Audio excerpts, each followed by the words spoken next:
అందరికీ నమస్కారం అండి. ఈరోజు కథ మంత్రి గారి కార్యాలయం జనసందోహంగా ఉంది. తన నియోజకవర్గంలోని ప్రజలకు అందుబాటులో ఉండడం కోసం మంత్రి గారు స్వయంగా ఏర్పాటు చేసుకున్న క్యాంపు కార్యాలయం అది. తమ సమస్యలు విన్నవించుకోవడానికి ప్రజలు, ఆగిపోయిన బిల్లులకు రికమెండేషన్ కోసం కాంట్రాక్టర్లు, మంత్రి గారి మెప్పు సంపాదించడానికి అవస్థలు పడుతున్న అధికారులు, మేము మీ మనుషులమే అని నమ్మించే ప్రయత్నంలో ఉన్న పార్టీ కార్యకర్తలు, ఇలా అన్ని రకాల మనుషులతో సందడిగా ఉంది ఆ క్యాంపు కార్యాలయం. అక్కడ మంత్రిగారి కన్నా బిజీగా ఉన్న వ్యక్తి పిఏ సుందరం. అభ్యర్థనలతోనూ, వినతి పత్రాలతోనూ, సందేహాలతోనూ, సంశయాలతోనూ తలో వైపు అతన్ని వేధించడమే పనిగా పెట్టుకున్నట్లు అతడి చుట్టూ గుమిగూడిన జనం ప్రవర్తిస్తున్నారు. టేబుల్ మీద ఉన్న ఫ్యాక్స్ మిషన్ నిర్విరామంగా పనిచేస్తూనే ఉంది. ల్యాండ్లైన్ ఒకవైపు, సెల్ ఫోన్ మరోవైపు అతడికి క్షణం తీరిక లేకుండా చేస్తూనే ఉన్నాయి. మంత్రిగారి గది తలుపు తెరుచుకోవడమే తరువాయి. లోపలికి ఎవరిని అనుమతించాలో అన్నది ముందుగా నిర్ణయించుకుని వాళ్ళందరినీ వరుస క్రమంలో కూర్చోబెట్టడం, లోపలికి ఒకరి తర్వాత ఒకరిని పంపిస్తూ మధ్య మధ్యలో ఇంట్రాకంలో మంత్రిగారు సూచనలు, సలహాలు, ఆజ్ఞలు తీసుకుంటూ సాచిలాగా తలమునకలై ఉన్నాడు పిఏ సుందరం. ఆ హాల్లో ఎవరికీ పట్టనట్లు ఒక మూలనున్న కిటికీ దగ్గర ఒంటరిగా నిల్చుని ఉంది ఓ వృద్ధురాలు. పండిన తల, వంగిన నడుం, ముడతలు పడ్డ ముఖం, బోసినూరు, నుదుటిన పసుపు, ఆ పైన రూపాయి కాసంత కుంకుమ బొట్టు, మోకాళ్ళ వరకు కట్టిన నేత చీరతో ఎవరి గురించో ఎదురు చూస్తున్నట్లుగా నిల్చుని ఉంది ఆమె. తన పనిలో నిమగ్నుడమై హడావుడిగా ఉన్న సుందరం యథాలాపంగా ముసలిదాని వైపు చూశాడు. అంత బిజీలో కూడా ఆమెని ఆసక్తిగా గమనించసాగాడు. గత 6 నెలలుగా ఆ వృద్ధురాలిని చూస్తూనే ఉన్నాడు. అక్కడికి ఎందుకు వస్తుందో, ఎవరితో వస్తుందో, ఏ పని మీద వస్తుందో తెలియదు. కానీ గంటల తరబడి ఉంటుంది. కార్యాలయం సద్దుమణిగేదాకా ఆ పరిసరాల్లోనే తచ్చాడుతూ ఉంటుంది. మినిస్టర్ గారి కాన్వాయ్ కదిలేదాకా అక్కడే ఉంటుంది. ఆ తర్వాత ఇంటివైపు దారి తీస్తుంది. వృద్ధాప్య పింఛన్ కోసమో, లేదా పట్టాదారు పాసు పుస్తకం కోసమో, లేదా రేషన్ కోసమో అడగడానికి వచ్చి ఉంటుందని మొదట్లో అనుకునేవాడు సుందరం. కానీ ఇంతదాకా ఆమె తన టేబుల్ దగ్గరికి వచ్చింది కానీ, ఏమైనా అడిగింది కానీ లేదు. సుందరానికి మరీ దగ్గరగా ఎదురుపడినప్పుడు మాత్రం నవ్వుతూ వినయంగా పక్కకి తప్పుకుంటూ దారి ఇచ్చేది. ఆమె పట్ల ఆసక్తి పెరిగింది సుందరానికి. ఈరోజు ఎలాగైనా ఆమెతో మాట్లాడాలి అని మనసులో అనుకున్నాడు. క్యాంపు కార్యాలయం సద్దుమణిగింది. 4-5 తప్ప అంతా నిష్క్రమించారు. మంత్రిగారికి కూడా భోజన సమయం కావచ్చింది. 1-2 నిమిషాలలో మంత్రిగారు బయటకు వచ్చేస్తారనగా కాస్త రిలాక్స్గా ఉన్న సుందరం ఆమెను తన దగ్గరికి పిలిచాడు. అతని టేబుల్ దగ్గరకు మెల్లగా, కాస్త బిడియపడుతున్నట్లుగా వచ్చింది ఆమె. ఏ పని మీద వచ్చావమ్మా అడిగాడు సుందరం. ఆమె తెల్లమొహం వేసింది. ఇక్కడికి ఎందుకు వచ్చావు కాస్త చిరాకుగా అడిగాడు. ఆమె ఏదో చెప్పబోయి తటపటాయించింది. అంతలో గది తలుపు తెరుచుకుని గన్మెన్లు వెలుపలికి వచ్చారు. బయట కూర్చున్న ఎస్కార్ట్ సిబ్బంది లేచి నిల్చున్నారు. దౌళ వస్త్రాలతో ఉన్న మంత్రిగారు హుందాగా నడిచి వచ్చి పిఏ సుందరం టేబుల్ దగ్గర కాసేపు ఆగారు. ఏవో 2-3 ప్రశ్నలు సుందరాన్ని అడగడంతో వాటికి జవాబు చెప్పాడు అతడు. మంత్రిగారిని చూసి ఆ వృద్ధురాలు చేతులు జోడించి నమస్కరించబోయింది. మళ్ళీ అంతలోనే ఎందుకనో ఆ ప్రయత్నం విరమించుకుంది. మంత్రిగారు ఆమెను గమనించలేదు. తన హడావిడిలో తాను ఉన్నారు. అందరూ బడిబడిగా బయటకు నడిచి వాహనాలు అధిరోహించారు. సుందరం కూడా వాళ్ళని అనుసరించాడు. కాన్వాయ్ కదిలింది. వాహనాలు వేగం అందుకుని దుమ్ము లేపుకుంటూ ముందుకు సాగిపోయాయి. ఎస్కార్ట్ వాహనం సైరన్ మోగిస్తూ ట్రాఫిక్ని క్లియర్ చేస్తూ ముందుకు సాగిపోతూనే ఉంది. ఆ వెనుక 2 కార్లు, ఆ తర్వాత మినిస్టర్ గారి వాహనం, ఆ వెనుక మరో 2-3 కార్లు ప్రయాణిస్తూనే ఉన్నాయి. లైన్ క్లియర్ చేసిన ట్రాఫిక్ కానిస్టేబుల్స్ మంత్రిగారి వాహనం సమీపించగానే గౌరవ సూచకంగా సెల్యూట్ చేస్తున్నారు. ఏనాడో పుట్టి పెట్టాడు మహానుభావుడు అన్నట్టుగా జనాలు ఈర్ష్యగా, అసూయగా, ఆసక్తిగా చూస్తూ ఉన్నారు. కాన్వాయ్ వేగంగా దూసుకుంటూ సాగిపోతుంది. కారులో మంత్రిగారు ఉల్లాసంగా ఉన్నారు. తనకు అనుకూలంగా లేని జిల్లా యంత్రాంగం, అధికారులను ఎక్కడెక్కడికి ట్రాన్స్ఫర్లు చేయించుకోవాలో పిఏకు వివరంగా చెబుతున్నారు. అంతేకాదు, రానున్న ఎలక్షన్లలో తన ప్రత్యర్థికి డిపాజిట్ కూడా దక్కకుండా చేయాలని, తను అధికారంలో ఉండగానే సిటీలో మరో 2 కమర్షియల్ కాంప్లెక్స్ల నిర్మాణం చేపట్టాలని, ఇలా అవి ఇవి అన్ని సంగతులు ఆప్తులైన తన సిబ్బందితో హుషారుగా పంచుకోసాగారు. అతని ధోరణి దీపం ఉండగా నీళ్లు చక్కదిద్దుకోవాలి అన్నట్టుగా ఉంది. సార్, ఒక విషయం, ఇందాక నా టేబుల్ దగ్గర ఒక ముసలామి నిల్చుని ఉంది. తమను చూశారా సార్ అన్నాడు సుందరం. సరిగా చూడలేదు. ఏం అడిగాడు ఆయన. సార్, ఆవిడెవరో తెలియదు. 70 ఏళ్ళు దాకా వయసు ఉంటుందేమో. మన క్యాంప్ ఆఫీస్కు తరచూ వస్తూ ఉంటుంది. ఎవరిని ఏమీ అడగదు. మనతో పని ఉన్నట్లు కూడా కనిపించదు. కానీ మన క్యాంపు ఉన్న ప్రతిసారి క్రమం తప్పకుండా వస్తూ ఉంటుంది. అలాగా, ఈసారి నాకు ఆమెను చూపించండి. వీలైతే ఎందుకు వస్తున్నట్లో కనుక్కోండి దర్పంగా అన్నారు మంత్రిగారు. ఈరోజు అడిగాను సార్, కానీ ఆమె ఏమీ చెప్పలేదు. ఆమెకి 70 ఏళ్ళు అని అన్నావుగా, ఒకవేళ మతిస్థిమితం లేదేమో. అలా కూడా అనిపించదు సార్. మరి ఎందుకు వస్తున్నట్లు? అదే నాకు అర్థం కావడం లేదండి. ఒకవేళ మీకు కానీ తెలిసిన వారు ఎవరైనా అయి ఉంటారేమోనని మీకు ఈ విషయం చెప్పాను. అలాగా, ఈసారి నా దగ్గరకు పంపించండి, నేను చూస్తాను ఆమెను. అలాగే సార్ అన్నాడు పిఏ సుందరం. వారం గడిచాక అదే క్యాంపు కార్యాలయానికి మంత్రి గారు మళ్ళీ వచ్చారు. ఆ వృద్ధురాలు కూడా టంచనగా హాజరయ్యింది. జనం రద్దీ తగ్గాక ఇంటర్కంలో పిఏ సుందరం మినిస్టర్ గారికి చెప్పాడు. సార్, అప్పుడు చెప్పాను కదా, ఆ ముసలామె వచ్చింది సార్. సరే, లోపలికి పంపించండి.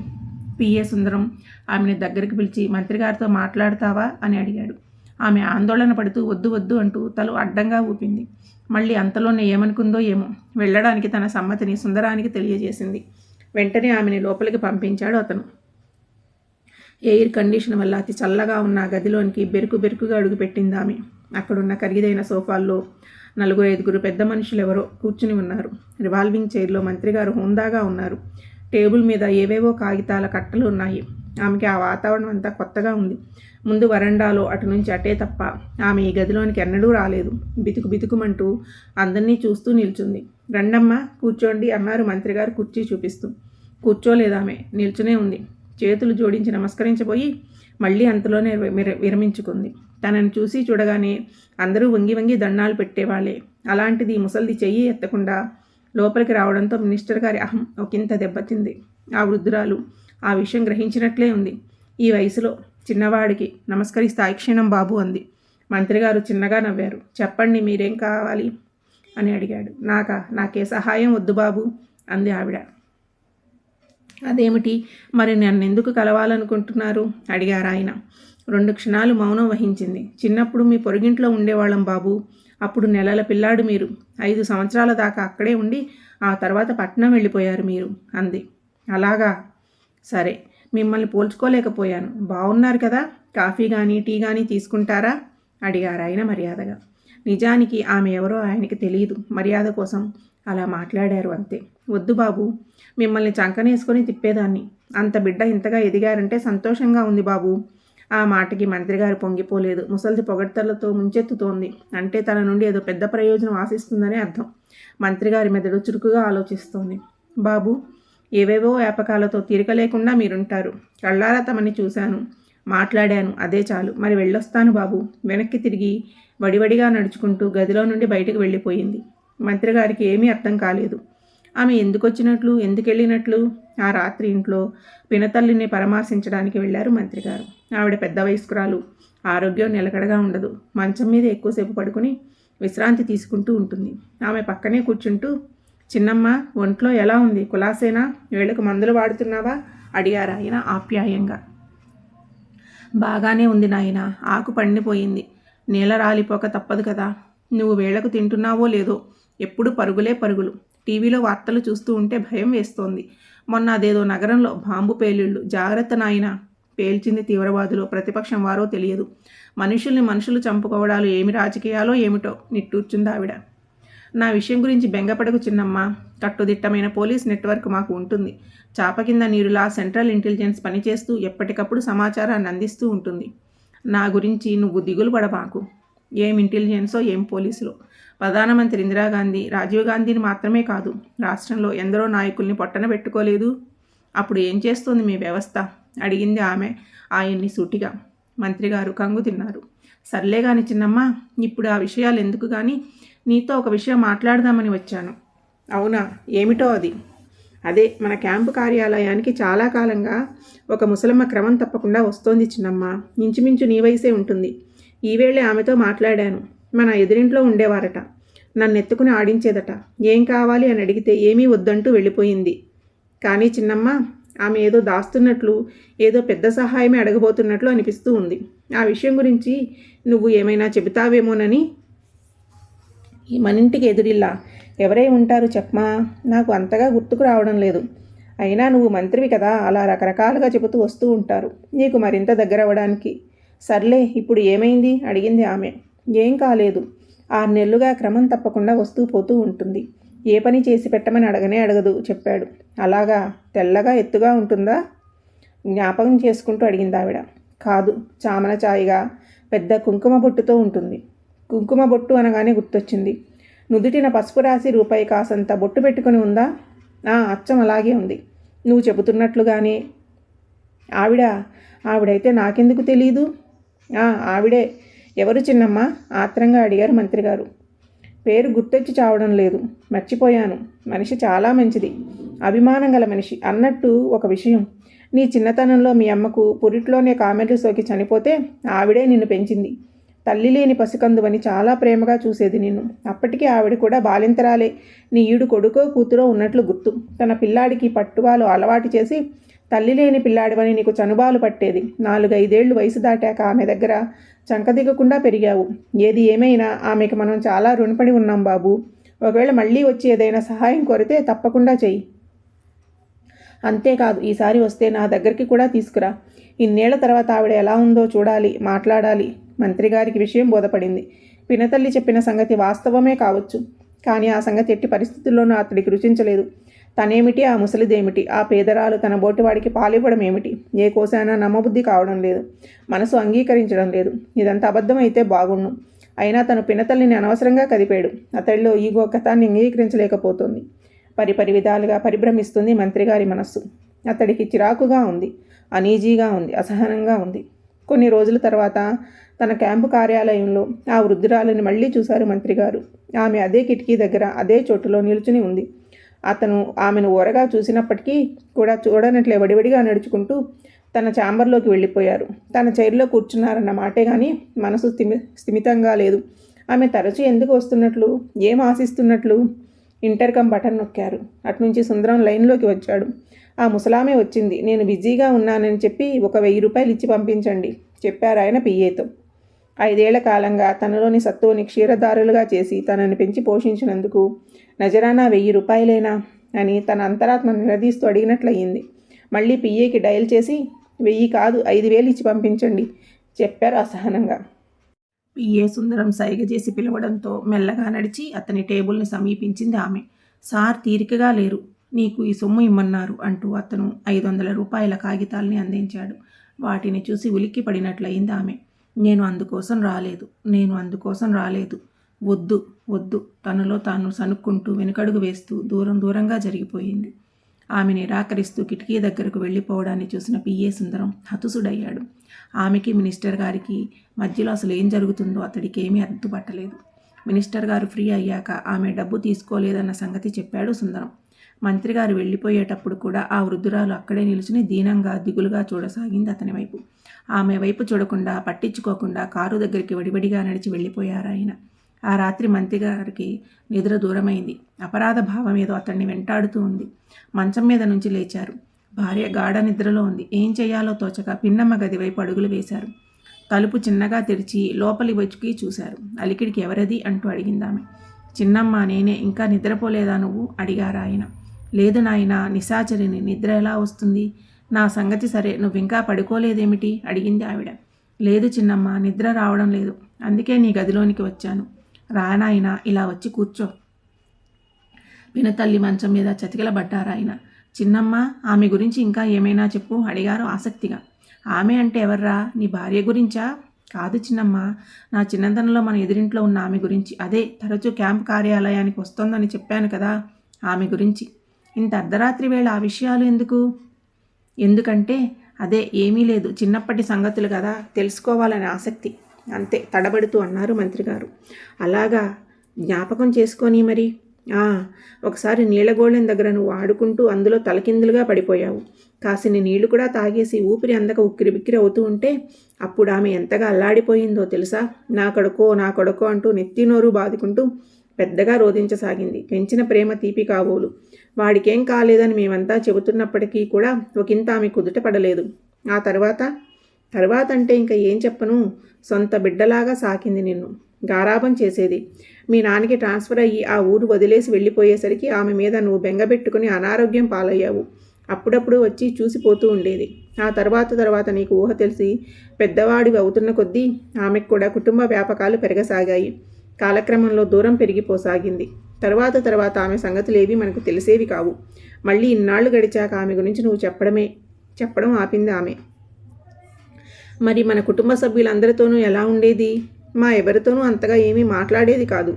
తల్లి లేడి వాడివనో పురిటి పసికందువనో నీ మీద ఎక్కువ సానుభూతితోనో ప్రేమతోనో ఉండేది. నీ గురించే మన ఇంటికి తరచూ వచ్చేది. నీతోనే గడిపేది, నీతోనే ఆడుకునేది. వాళ్ళ ఆయన ఏమీ అనేవారు కాదా? అంతటి మంత్రిగారు సైతం చిన్నపిల్లాడిలాగా అడిగారు. అప్పట్లో ఇరుగు పొరుగు వారు ఒకే కుటుంబ సభ్యుల్లాగా మెలిగేవారు. ఒకరికి ఆపద వస్తే పక్కనున్న వారు కూడా స్పందించేవారు, మనస్ఫూర్తిగా సహాయపడేవారు. భర్త అభ్యంతరం చెప్పి ఉంటే అంతలాగా నిన్ను ఎలా చూసుకోగలిగేది?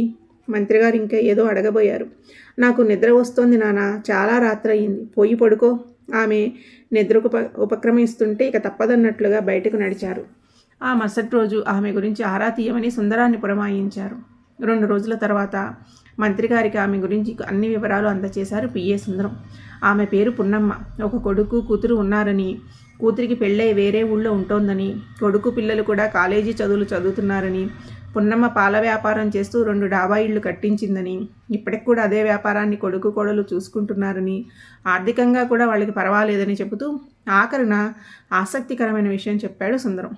పున్నమ్మకి ఆ ఏరియా నాయకుడు వృద్ధాప్యపు పింఛను మంజూరు చేయిస్తే తీసుకోవడానికి నిరాకరించిందంట. కాలు చెయ్యి ఆడుతూ ఉండగా ప్రభుత్వం సొమ్ము సోమరిగా తినడం ఎందుకు, నా బదులు అర్హులైన మరో వృద్ధులెవరికైనా ఇప్పించండి అంటూ తిరస్కరించిందట. అంతేకాదు, పున్నమ్మకి ఆత్మాభిమానం ఎక్కువ, తన స్వశక్తి మీద నమ్మకం, బతికినంతకాలం ఎవరి దగ్గర చెయ్యి చాచకూడదని నైజం. ఇవి ఆమె గురించి సుందరం సేకరించిన వివరాలు.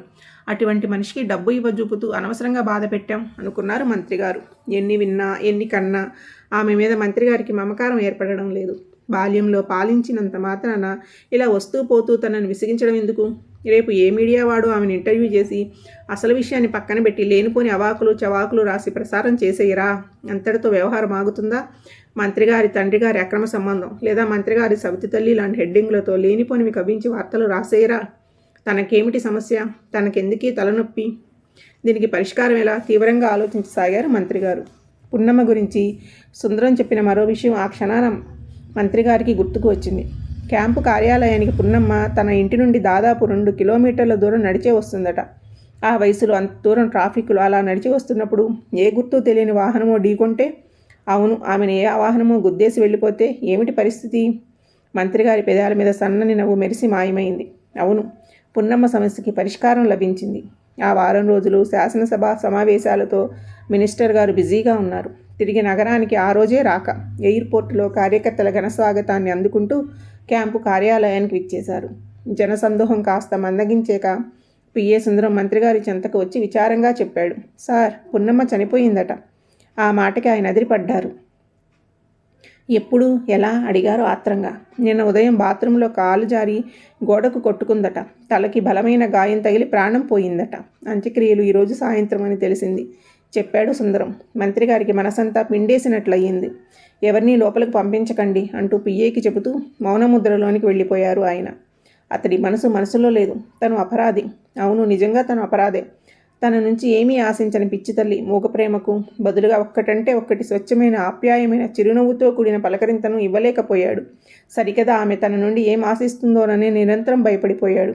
అంతేకాదు, ఆమె ఉనికి తనకెక్కడ ప్రతిబంధకం అవుతుందోనని భయపడుతూ ఒకానొక దశలో ఆ అడ్డు తొలగించుకోవాలి అని కూడా ఆలోచించాడు. ఎంత మూర్ఖంగా ప్రవర్తించాడు తను! ఎంత అమానుషంగా ఆలోచించాడు! అసలు తను అంతటి నీచాతి నీచంగా ఆలోచించి ఉండకపోతే ఆమెకి మరణం ఆసన్నమై ఉండేది కాదేమో. మరి కొన్నేళ్లు జీవించి ఉండేదేమో. తను అలా ఆలోచించబట్టే ఆమెకి మరణం ఆసన్నమైందనే ఆలోచన అతన్ని మరింత బాధించసాగింది. ప్రాణం పోసిన తల్లి పొత్తిళ్లలోనే ప్రాణం కోల్పోతే పొడిబారిన పాల పెదవులకు స్తనమందించి మాతృత్వపు మమకారాన్ని చవి చూపించిందామె. పిడికెడు పొట్టని పాలతో నింపి ఫలాపేక్ష లేని ధరణి తల్లిలా ధన్యజీవి అయింది పున్నమ్మ. మరి తను పాలు తాగి విషమయ్యాడు. అధికారం, అంతస్తు, అందలం అన్నీ ఉండి కూడా ఏమీ ఇవ్వలేని అభాగ్యుడు. ఇవ్వడానికి మనసు రాని, మనస్కరించని మూర్ఖుడు. పెంచిన కొడుకు ప్రయోజకుడు పెద్ద నేత అయ్యాడని తనని చూస్తూ మురిసిపోవడానికి వస్తుండేది కాబోలు. పున్నమ్మ తను ఎప్పటికీ తీర్చుకోలేని రుణం. తలుచుకుంటున్న కొలది మంత్రిగారి గుండెల్లో ఎక్కడో కలుక్కుమంటూనే ఉంది. అతడి హృదయం సుషుప్తి నుండి మేల్కొనసాగింది. చేయవలసిన కర్తవ్యం గుర్తుకు వచ్చింది. గది నుండి విషాదవదనంతో బయటికి వచ్చారు ఆయన. సుందరంతో పాటు సిబ్బంది అంతా గౌరవ సూచకంగా లేచి నిల్చున్నారు. మంత్రిగారు మూలగా ఉన్న కిటికీ వైపు చూశారు. పున్నమ్మ తరచుగా నిలిచిన చోటు అది.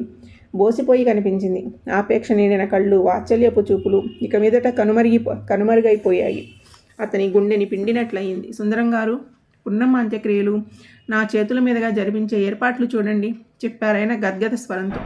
సార్, కలెక్టర్లతో మీకు అత్యవసరమైన సమావేశం ఉంది, మీరు అక్కడికి తప్పక వెళ్ళాలి సుందరం చెప్పబోయాడు. అవన్నీ క్యాన్సిల్ చేయండి, నాకు ఇంతకన్నా ముఖ్యమైన పనేమీ లేదు స్థిరంగా చెప్పారాయన. సుందరం ఆదేశాల మేరకు తక్షణమే ఎస్కాట్ వాహనం సైరన్ మోగించుకుంటూ సెక్యూరిటీ చెక్ కోసం పున్నమ్మ ఇంటి వైపు దూసుకుపోసాగింది. ఆ ఇంటి నుండి శ్మశానం వరకు మొత్తం ఆ ప్రదేశాన్ని భద్రతా సిబ్బంది తమ ఆధీనంలోకి తీసుకోసాగారు. అక్కడికి కాసేపట్లో మంత్రి గారు వస్తున్నారని బోగట్టా జనాల్లో గుప్పుమంది.